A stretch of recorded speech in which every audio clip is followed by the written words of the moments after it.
하나님께서는 세상에 있는 하나하나의 모든 교회들의 영적 성숙을 측정해 보실 겁니다.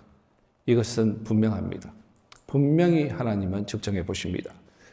지역교회 하나하나, 그리고 우리가 섬기고 있는 모퉁이돌 교회도 측정하실 것입니다.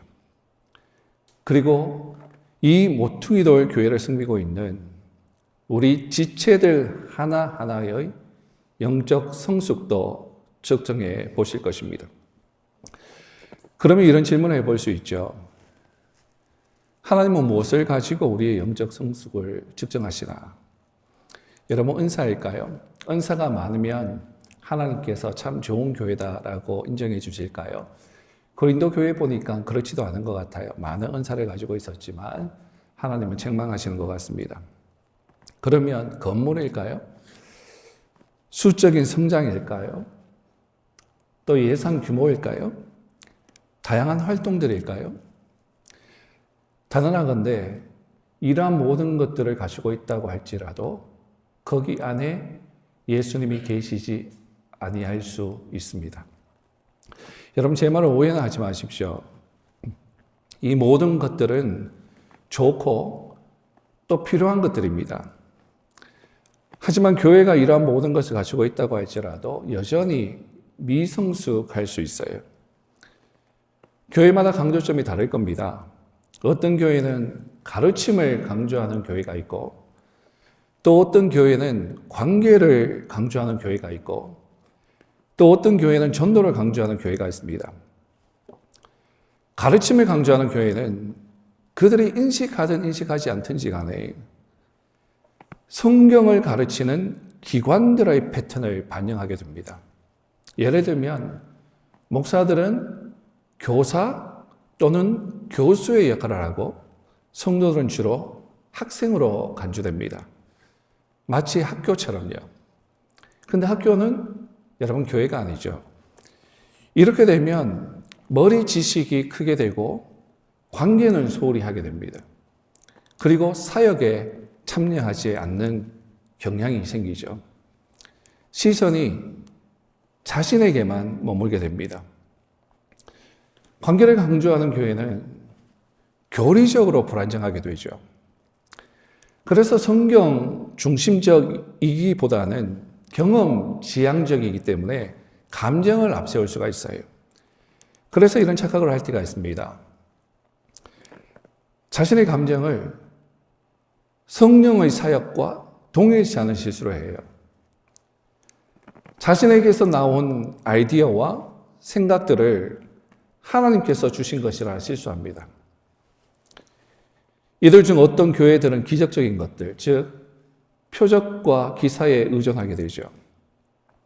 그러면 어떤 결과가 생기냐 하면 하나님의 주권과 하나님의 성품보다는 인간의 필요와 관심사에 초점을 맞추게 됩니다. 예언사역하는, 특별히 예언사역이 활발하게 이루어지는 어떤 단체에 가보면 다 틀렸다라고 말할 수도 없고 다 맞다라고도 말할 수 없겠지만 대체로 보면 예언을 받을 때 거의 좋은 얘기만 해줄 겁니다. 격려하고 인크리지먼트하는 그런 것들만 해줄 거예요.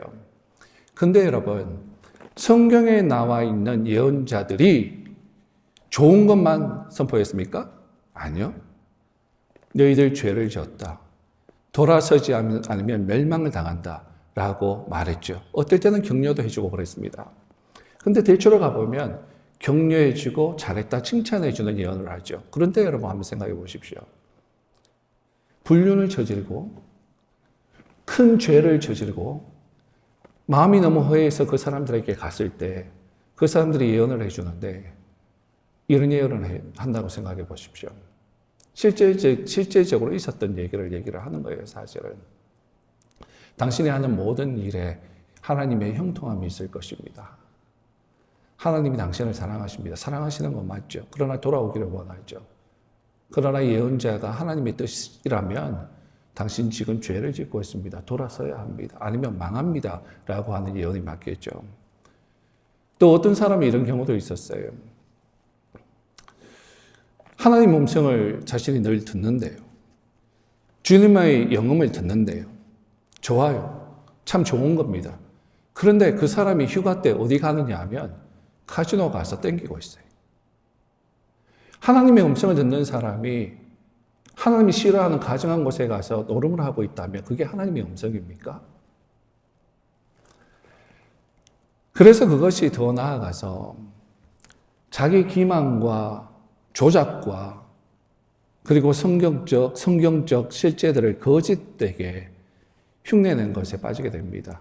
그 결과 어떻게 됩니까? 실망과 환멸로 끝나버려요. 전도를 강조하는 교회는 잃어버린 사람들을 예수님께로 인도하고자 하는 열정이 강렬하죠. 그래서 예배의 형태도 불신자들을 위해서 고안된 구도자 예배의 형태를 갖추기도 하죠. 그러나 여러분 예배는 오늘 정립하시면 좋을 것 같습니다. 뭔가 착각하고 있는 것 같은데요. 예배는 불신자가 하나님께 드리는 것이 아닙니다. 불신자는 하나님께 예배할 수 없어요. 예배는 믿는 자가 하나님께 드리는 것입니다. 예배의 초점은요, 믿는 자예요. 그래서 믿지 않는 사람들을 예수님께로 인도하는 것에 너무 몰두된 나머지 믿는 자들이 영적으로 자라나도록 돕는 일에 소홀히 하는 경향이 생깁니다. 강단에서 복음은 분명하게 제시되지만 신자들을 세우지 못하는 전도 지향적인 메시지들로 채워집니다. 그러면 어떤 일이 생기는가? 실제 교인들은 자신들의 삶에서 경험되는 문제의 원인을 깨닫지도 못한 채 듣기는 참 많이 듣고 있는데 실제는 하나님의 말씀에 굶주려 있어요. 하나님의 이상적인 계획은 한쪽이나 다른 쪽으로 치우치는 경향이 아니라 이 세 가지 필수적인 요소들을 균형 있게 제공하는 것이겠죠. 이 요소들이 균형 있게 유지될 때 교회는 믿음, 소망, 사랑 안에서 성장할 수 있습니다. 여러분, 우리는 세상적인 원리들을 가지고 올 수 있어요. 그리고 그 방법들로 교회들을 외형적으로 성장시킬 수는 있습니다. 그러나 영적으로 성숙하고 예수님을 닮은 교회가 되기 위해서는 성경적인 원리가 우리 교회를 인도하고 둘러싸고 움직여야 합니다. 그리고 우리가 해야 하는 노력은 사도들과 선지자들의 터 위에 세움을 입고 사도들과 선지자들의 터 위에 세움을 입었다라는 얘기는 하나님의 말씀 위에 세움을 입는다라는 얘기겠죠. 그리고 예수 그리스도께서 친히 모퉁이 돌이 되어서, 즉 코너스톤이 되어서 이끌어 가셔야 합니다. 그리고 우리의 일은 우리의 능력이 아니라 성령의 능력을 입어야 하는 것입니다. 서도에 질문하였던 하나님은 우리의 영적 성숙을 무엇으로 측정하시나? 라는 질문으로 다시 돌아가겠습니다. 여러분, 하나님은 무엇으로 우리의 영적 성숙을 측정하시는 것 같습니까? 성경적인 기준은 그러합니다. 그것은 우리가 믿음, 소망, 사랑이라는 영적인 특질들을 얼마나 가지고 있는지 그리고 드러내고 있는지에 의해서 측정됩니다. 주님에 대한 믿음, 그분의 재림에 대한 소망, 그리고 주님과 다른 사람들을 향한 사랑을 반영하죠. 사도 바울은 지역 교회들에게 여러 개의 편지를 보냅니다. 그 중에서도 데살로니가 교회에 보내는 편지를 보면 그 데살로니가가 세워진 배경을 조금 설명해 드리면요. 사도 바울이 2차 전도 여행을 하죠. 그때 데살로니가 교회를 세웁니다. 짧은 기간 동안 세웠기 때문에 마음에 걱정들이 참 많았어요. 왜냐하면 그곳에 핍박이 일어나서 그 어린 성도들을 두고 떠날 수밖에 없었기 때문이죠. 그래서 아덴으로 내려가죠. 그곳에 내려가서 그 교회가 너무나 신경이 쓰여서 걱정이 되어서 자신의 수제자와 같은 디모데를 보내죠. 어떻게 되었는지 보고 와라. 그들이 신앙생활 잘하고 있는지 보고 와라. 라고 부탁을 하고 보냅니다. 그리고 그는 고린도로 내려가죠. 고린도에 내려가서 마음이 불안하고 있는데 디모데가 왔어요. 디모데가 와서 바울에게 소식을 알려줍니다.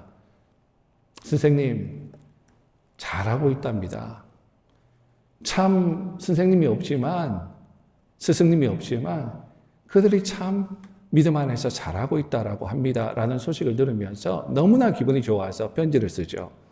어떤 편지냐면 오늘 본문 말씀이죠.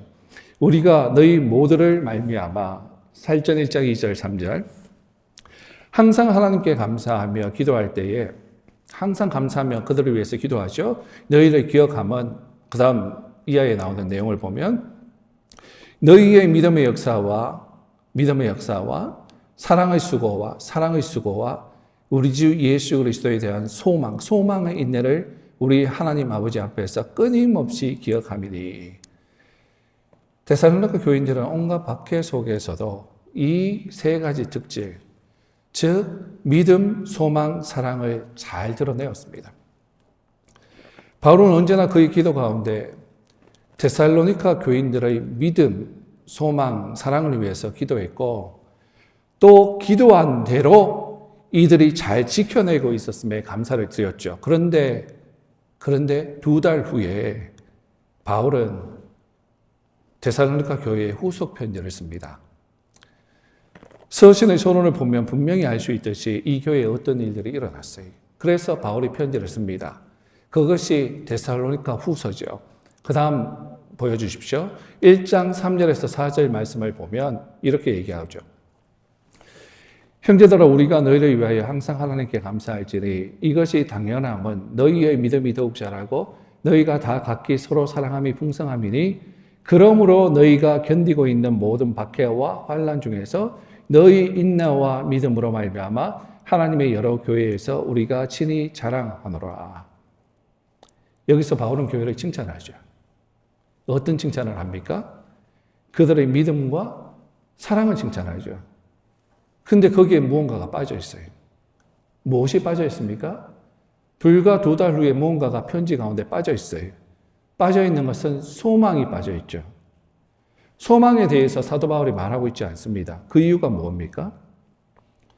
데살로니가 교회의 교인들이 거짓 교사들로 인해서 거짓된 메시지를 선포하는 거짓 교사들로 인해서 예수님께서 그들이 무엇을 선포했냐면 이미 재림하셨다. 메시아가 이미 재림하셨다라고 하는 가르침에 재림의 소망이 흔들려 버렸어요. 어려움 가운데에서도 메시아가 다시 오신다라고 하는 것 때문에 인내하고 견디고 나아갈 수 있었는데 거짓 교사들이 와서 메시아는 이미 임했다, 재림했다라고 하니까 그들이 가졌던 소망이 흔들려 버리기 시작한 거죠. 그래서 바울은 지체하지 않고 이 문제를 위해서 즉각적으로 2번째 편지를 쓰고 그들의 소망 안에 다시금 확실히 서게 했습니다. 여러분, 이러한 일들은 교회가 한두 가지 특질에서는 잘 자라나면서도 다른 면에서는 약할 수도 있다는 것을 보여주는 것입니다. 바울은 교회가 믿음, 소망, 사랑이라고 하는 이 3가지 특질 전부를 드러낼 때까지 만족하지 않았습니다. 그러한 내용은 에베소서를 볼 때도 동일하게 드러나요. 거기서도 그들의 믿음과 사랑에 대해서는 감사하고 있지만 소망은 사도 바울이 언급하고 있지 않아요. 에베소서 1장 15절에서 18절 말씀 한번 보도록 하겠습니다. 내용을 한번 잘 보십시오. 이로 말미암아 주 예수 안에서 너희 믿음과 모든 성도를 향한 사랑을 나도 듣고 내가 기도할 때 기억하며 너희로 말미암아 감사하기를 그치지 아니하고 우리 주 예수 그리스도의 하나님 영광의 아버지께서 지혜와 계시의 영을 너희에게 주사 하나님을 알게 하시고 너희 마음의 눈을 밝히사 그의 부르심의 소망이 무엇이며 성도 안에서 그 기업의 영광의 풍성함이 무엇이며.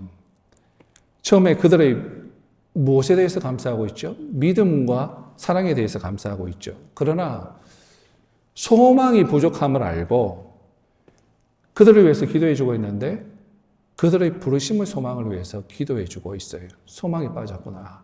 그러면서 기도하고 있습니다. 고린도전서에서도 비슷한 패턴이 나오죠. 은사들을 참 많이 가지고 있었지만 오히려 책망이 나옵니다. 그리고 사랑에 대해서 아쉬움을 표하면서 가르치고 있죠. 언제나 여러분 바울은 믿음과 소망과 사랑을 영적인 성숙의 특질들로 내어놓습니다. 그런 생각을 한번 해봅니다. 말씀을 준비하면서 그런 생각을 한번 해보았어요. 만약 사도 바울이 앉아서 우리 교회에 편지하고 있다면, 그리고 각자 하나하나가 교회인데 우리 각자 개인의 교회에게 사도 바울이 편지를 쓰고 있다면 어떤 편지를 쓸까? 우리의 무엇을 하나님께 감사하고 있을까? 여러분 어떻습니까? 무엇이라고 편지를 쓸 것 같아요? 사랑하는 여러분, 세상적인 모든 요소들을 가지고 있다고 할지라도 이 세 가지 특질들이 나타나지 않는다면 우리는 하나님 앞에서 굉장히 두려워해야 합니다. 이러한 강조는 바울에게만 국한된 것이 아니에요. 히브리서 기자도 똑같이 이 핵심적인 가치를 강조합니다. 히브리서 10장 22절에서 24절 한번 볼게요. 우리가 마음의 뿌림을 받아 악한 양심으로부터 벗어나고 몸은 맑은 물로 씻음을 받았으니 참 마음과 온전한 믿음으로 하나님께 나아가자. 또 약속하신 이는 믿으시니 우리가 믿는 도리의 소망을 움직이지 말며 굳게 잡고 그 다음에 서로 돌아보아 사랑과 선행을 격려하며.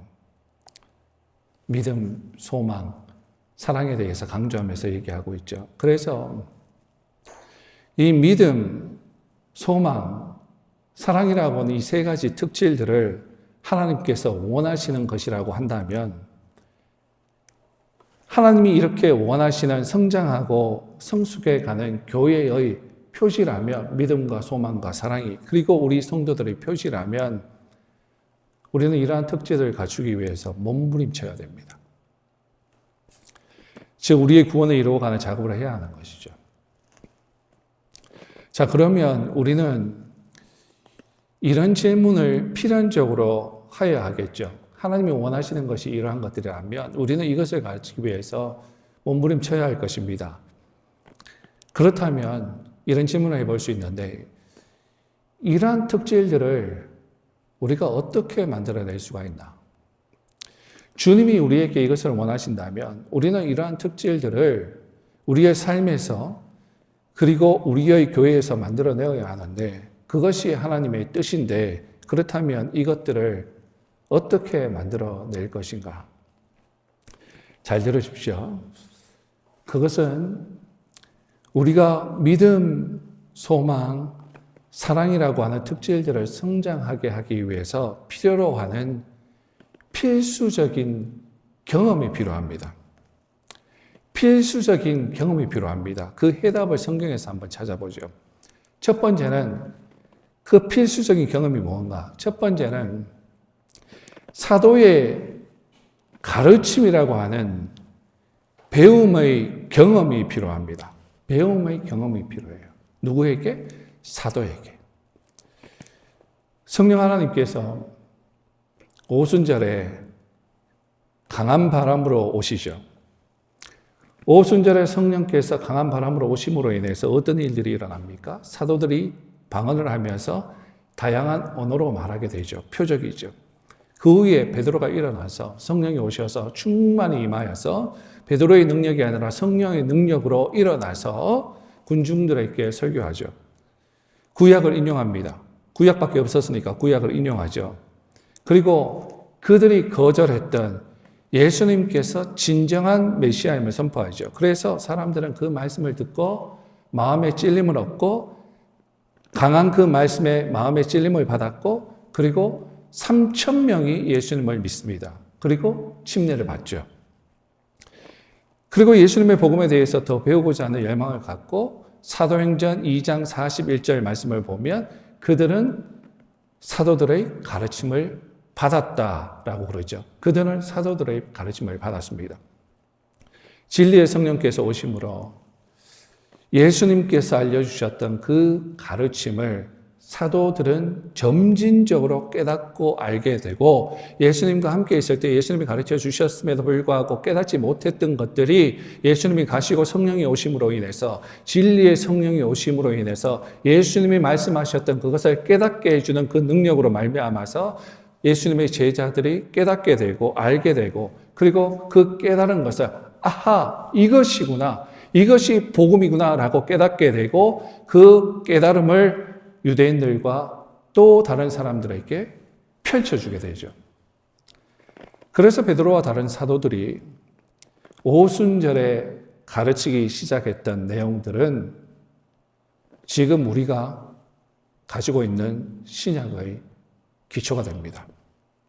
사랑하는 여러분, 하나님은 하나님의 계획 안에서 오늘날 우리들이 사도의 가르침을 받을 수 있도록 하셨습니다.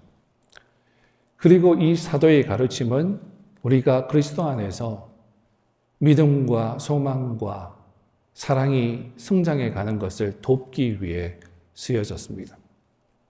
어떤 사람도, 어떠한 교회도 하나님의 말씀에 대한 필수적인 배움의 경험 없이 믿음, 소망, 사랑을 반영하는 영적 성숙을 개발할 수 없습니다. 예수님을 믿고 회심한 후에 사도들의 가르침을 받았던 예루살렘의 그리스도인들처럼 현재 살고 있는 우리도, 이 자리에 앉아 있는 우리도 사도들의 가르침을 받아야 합니다. 그것의 시작이 뭔지 아십니까? 그것의 시작은 바로 성경을 펼쳐서 우리가 읽기 시작하는 것입니다. 성경을 펼쳐서 우리가 읽기 시작하는 거예요. 우리가 한 해 그런 마음을 주셔서 우리 성도들 신구약 1독은 최소한 하게 이끌어 가야 되겠다라고 생각하고 권면해서 같이 가고 있죠. 이번 8월이면 구약이 끝나면 신구약 1독은 끝납니다. 거의 끝날 쯤 되니까 이런 마음이 좀 생겨요. 1독은 솔직히 얘기해서 요즘 현대의 교인들이 1독도 안 하죠. 평생 1독도 안 하고 그냥 교회만 왔다 갔다 하죠. 그러니까 진리를 분별하지 못해서 이곳에 기웃거렸다가 저곳에 기웃거렸다 그냥 실패하고 많은 그런 경향들이 참 많은데, 근데 1독도 솔직히 그런 것에 비하면 굉장히 많이 하는 것은 사실이죠. 그런데 1독은 저는 그래요. 1독은 그리스도인들이 겨우 영적인 생명을 유지하기 위해서 필요한 아주 기본적인 것이 아닐까 그런 생각을 합니다. 너무 여러분 부담을 드리나요? 그래서 1독이 끝나고 난 다음에 저는 그런 마음이 들었어요. 아, 이제 6개월에 한번 1독 하도록 좀 한번 도전해서 가보아야 되겠다. 6개월에 1독하고 그러면 1년에 2번. 2번 한번 1독하고 나면 그 다음에는 한 3번을 한번 올려보아야 되겠다. 근데 가능하겠더라고요. 왜냐하면 저 같은 경우에는 한 10장 정도를 읽을 때 시간을 대충 보니까 1시간 정도가 걸리더라고요. 생각도 하고 읽고 그러다 보니까 1시간 정도가 걸리는데, 여러분 아무리 바빠도 솔직히 1시간 그거 못 읽습니까? 영적으로 정말 영적인 것은 정말 마귀가 싫어해서 우리가 게으르게 만들고 읽기 쉽게 만들어서 못 읽게 만들어요. 사실 1시간 아무것도 아닌데, 유튜브는 1시간 금방 가는데, TV는 1시간 금방 가는데 성경을 읽으려고 그러면 왜 그렇게 싫은지. 근데 나를 쳐서 복종시켜서 성경을 한번 1시간 읽으면 10번 정도, 10장 정도 읽거든요. 10장 정도 읽으면 여러분 1년에 3번 정도는 읽을 수 있어요. 여러분 그 정도는 할 수 있어야 되지 않습니까? 저희 아내는 요즘 은혜가 들어가서 그런지 아내 자랑하면 또 팔불출이 되는데, 여러분 도전 드리고 싶어서 말씀드릴게요. 저희 아내는 말씀을 읽으면서 요즘 은혜가 들어가서 그런 얘기를 저한테 해요. 1년에 10독 해야 되겠다. 그러니까 한 달에 한 번 걸로 다 읽어야 되겠다. 그러면서 지금 열심히 하고 있는데, 저는 목사인데 저희 아내보다 못해서 그렇게는 못하는데 시간도 좀 없는 것 같고요. 요즘 학생들이 없어서 좀 슬로우해서 좀 이제 읽을 수 있는 시간들이 더 많은데 좀 바쁘면 그렇게 하기는 사실 힘들어요. 그리고 설교 준비하면 성경을 더 못 읽어요. 설교 준비한다고 시간을 많이 투자하기 때문에 오히려 많이 못 읽는데 여러분 도전합니다. 한 번 가지고 안 됩니다, 여러분. 한 번 가지고 겨우 생명만 유지하기를 원하십니까? 여러분 가운데 성령의 능력이 나가기를 원하십니까? 여러분 2번, 3번, 4번, 5번은 1년에 읽을 수 있도록 해야 됩니다. 제가 단언할게요. 제가 개런티합니다. 여러분 그렇게 말씀을 읽기 시작하면요. 여러분 삶 가운데 기적이 일어납니다. 아무데나 가서 머리 이렇게 머리 내밀고 안수해 주셔요. 안 그래도 여러분 그렇게 말씀을 정말 주공장창 정말 읽어가면요. 기적이 일어나요. 체험하지 못하는 것들이 일어나게 돼 있어요. 안 하니까 모르죠. 해보세요. 정말 일어납니다. 진리의 말씀에 생명이 있어서 파워가 있었어요. 엄청난 일이 일어날 겁니다. 여러분 한번 해보십시오. 1년 후에 저한테 간증하십시오. 정말 목사님 말씀대로 했더니 이런 일들이 일어났습니다. 뭔가 풀렸습니다. 정말 하나님 깨달았습니다. 간증 좀 해야 될 것 같습니다. 그럴 거예요. 여러분 한번 정말 해보십시오. 하나님은 믿음, 소망, 사랑 이러한 특질들을 가지기를 원하시는데 그것을 하나님이 원하시는 영적인 측정 가운데 통과하기 위해서는 사도의 가르침, 이 말씀을 펴서 정말 묵상하시며 읽으십시오. 좋은 일이 생길 겁니다. 거짓말 아닙니다. 2번째, 다른 사람들과 하나님과의 필수적인 관계적 경험이 필요합니다. 이 특질들 성장하기 위해서는요, 다른 사람들과 하나님과의 필수적인 관계적 경험이 필요한데 그것이 무슨 말이냐 하면 다른 말로 교제입니다. 교제예요. 우리가 교제를 아주 우습게 생각하는 경향들이 있는데 한번 말씀으로 여러분 풀어드릴게요. 사도행전 2장 42절, 47절 말씀입니다. 여러분 잘 아시는 말씀이에요. 그러나 그냥 훌쩍훌쩍 넘겼을 거예요. 제가 한번 설명해 드릴게요. 읽어드립니다. 그들이 사도의 가르침을 받아 서로 교제하고 떡을 떼며 오로지 기도하기를 힘쓰니라. 사람마다 두려워하는데 사도들로 말미암아 기사와 표적이 많이 나타나니 믿는 사람이 다 함께 있어 모든 물건을 서로 통용하고 또 재산과 소유를 팔아 각 사람의 필요를 따라 나눠주며 날마다 마음을 같이하여 성전에 모이기를 힘쓰고 집에서 떡을 떼며 기쁨과 순전한 마음으로 음식을 먹고 하나님을 찬미하여 또 온 백성에게 칭송을 받으니 주께서 구원받는 사람을 날마다 더하게 하시니라. 교제를 얘기하고 있죠. 사람과의 교제를 얘기하는데 사람과의 교제는 바로 하나님과의 교제와 저절로 연결되어집니다. 설명해 드릴게요. 이 구절은 4가지 관계적인 활동을 보여줍니다. 첫 번째는 그들은 함께 먹었어요. 많은 신약 교회에서 떡을 떼는 것은 요즘처럼 단지 조그마한 빵 조각 하나 그리고 주스 한 모금으로 상징만을 드러내는 약식 성만찬과는 훨씬 다른 그 이상의 것입니다. 그들은 실제로 함께 식사를 했어요. 이것은 예수님이 십자가를 앞에 두시고 제자들과 함께 나누셨던 주의 만찬을 본딴 것입니다. 예수님이 식사를 하시면서 떡을 떼시고 잔을 나누시면서 예수님의 지키신 몸과 흘리신 피를 기념하면서 기억하라라고 알려주셨어요. 그래서 그 당시에는 잘 이해하지 못했지만 진리의 성령이 오시고 난 후에 깨닫게 되고 각 집에서 함께 식사를 할 때마다 주님의 찢기신 살과 흘리신 피를 초대교회 성도들은 그렇게 했던 것 같습니다. 여러분, 이 함께 식사하는 경험의 본질이 뭐죠? 지금 저자가 무엇을 말하고 싶은 거죠? 그것은 교제입니다. 그들은 함께 먹을 때 교제했고 그리스도의 죽음을 기억하면서 하나님과 교제했습니다.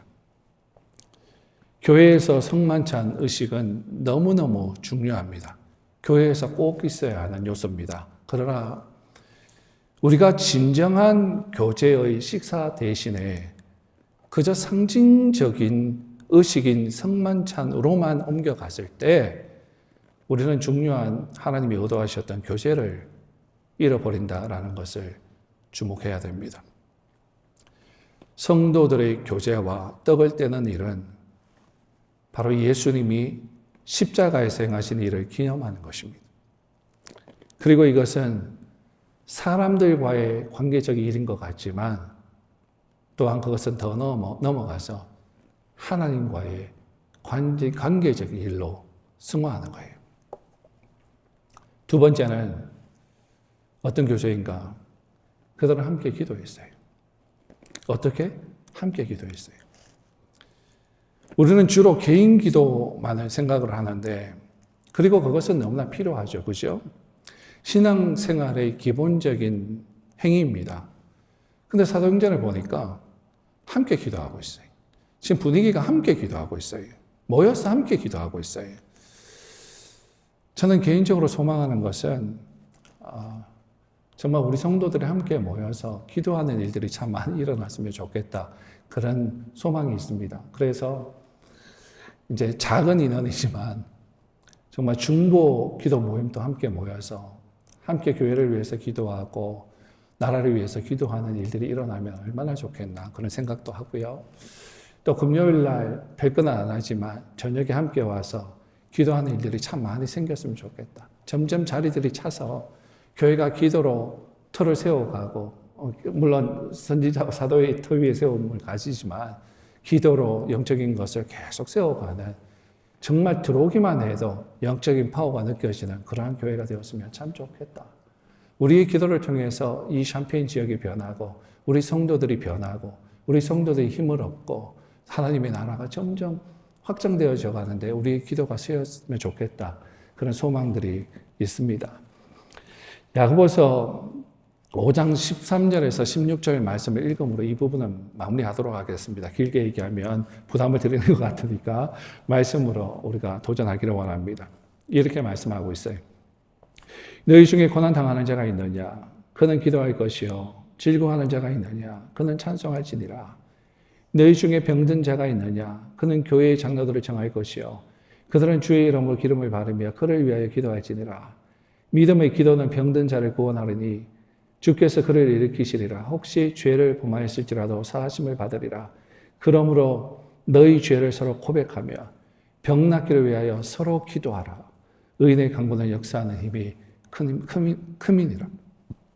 함께 기도하고 서로를 위해서 중보하고 그렇게 함께 나아가기를 원하시는 모습을 보죠. 여러분 이것도 보세요. 필요한 것들을 위해서 함께 기도하는 인간적인 차원이죠. 우리가 기도할 때는 늘 인간적인 필요 때문에 기도해요. 나 이거 필요해. 나 이거 어려움이 있어. 하면서 같이 옆에서 같이 기도하죠. 같이 인간적인 차원에서 관계인 것 같은데 근데 보면요. 이것을 가지고 이 관계를 가지고 기도를 통해서 하나님께 가져가는 신성한 차원의 일로 바뀌어버립니다. 여러분 교제는 바로 이렇게 사람과의 관계에서 하나님과의 관계로 바뀌는 것입니다. 여러분 세 번째는 그들은 어떤 교제를 했는가? 자신들의 물질적인 소유를 나누었습니다. 좀 부담스러운 구절이죠. 그죠? 이 말씀 들으면 내가 가진 거 다 팔아서 교회에 다 바쳐야 되나? 뭐 그런 생각이 들 수도 있습니다만 그런 거 아닙니다. 오해하시지 마시고 그런다고 교회 안 나오시지 마시고 우리 성도들은 그런 분이 전혀 없겠지만 그런 얘기 아니에요. 배경을 좀 설명해 드리면 좀 안심이 되실 거예요. 원리를 좀 설명해 드릴게요. 성령이 임했던 이 오순절 때 참 많은 순례객들이 있었죠. 늘 그들은 매년 있는 이 오순절에 참여하기 위해서 멀리 떨어져 있던 지방에서 그리고 멀리 떨어져 있던 나라들에서 예루살렘으로 옵니다. 지키기 위해서. 그리고 끝나면 어떻게 했습니까? 돌아갔죠. 돌아갑니다. 그래서 예를 들면 한 달 정도 있겠다. 10박 11일로 있겠다. 그러면 계획을 세우겠죠. 이 정도 돈이 필요하겠구나. 그러면서 돈을 가지고 여행을 했을 겁니다. 근데 여러분 이번엔 상황이 틀려요. 성령이 임해버렸네. 이전하고는 다른 일들이 일어나 버렸네. 그리고 베드로의 설교를 통해서 회심이 일어나고 부흥이 일어나 버렸어요. 그러니까 수많은 사람들이 은혜를 받고 떠나기가 싫은 거예요. 여기 뭔가 있다. 하나님의 은혜가 있다. 하나님 은혜 가운데 더 머물기를 원한다. 하나님의 은혜를 더 받기를 원한다. 그러면서 여기가 좋사오니 그러면서 돌아가지 않는 일이 생겼습니다. 더 은혜를 사모하면서 머무르기 시작했어요. 그러면 어떤 일이 생깁니까? 여행을 위해서 가져왔던 여비, 돈이 다 떨어진 거죠. 이것은 사도들에게 예기치 않았던 문제였습니다. 그래서 사도들은 이 사람들의 물질적인 필요를 어떻게 다 채워줄 수 있겠는가? 배고파하는 이들을 어떻게 채워줄 수 있겠는가 고민하죠. 그리스도인들은 절대로 그냥 내버려 두지 않죠. 그렇죠? 그때 그 문제를 어떻게 해결합니까? 예루살렘과 그 지경에 살던 성도들이 자신들의 소유물을 함께 나눔으로써 해결이 되었습니다. 하나님 주신 영생의 선물이 너무나 감사해서 도움이 필요한 사람들을 보면서 내가 이렇게 은혜를 받았는데 저 필요로 하는 사람들을 내가 외면하면 안 되지 하면서 그들을 도와줌으로써 하나님께 자신들의 감사를 표현한 거예요. 사람들에게 도움을 준 것이지만 그것은 사람들에게 준 것이 아니라 하나님께 올려드린 거예요. 이것도 보세요. 사람들과의 관계의 일이지만 하나님께 드리는 하나님과의 관계의 일로 변하고 있죠. 마지막 네 번째, 그들은 하나님께 찬양했습니다. 함께. 예루살렘에 있는 선지자들은 함께 먹고 서로를 위해서 함께 기도하고 그들의 물질적인 소유를 나누면서 교제의 경험을 하죠. 그리고 더불어서 또 함께 하나님을 찬양했죠. 이 모든 활동들은 찬양과 경배의 수단이 되었습니다. 사도 바울은 골로새서와 에베소서에서 이 경험의 중요성을 말하고 있습니다. 한 구절만 보기를 원하는데 골로새서 3장 16절에 보면 이런 말씀이 있어요. 그리스도의 말씀이 너희 속에 풍성히 거하여 모든 지혜로 피차 가르치며 권면하고 시와 찬송과 신령한 노래를 부르며 감사하는 마음으로 하나님을 찬양하고. 여러분, 초대교회 의 성도들은요, 노래라고 하는 매체를 사용해서 하나님의 말씀을 서로에게 말했습니다.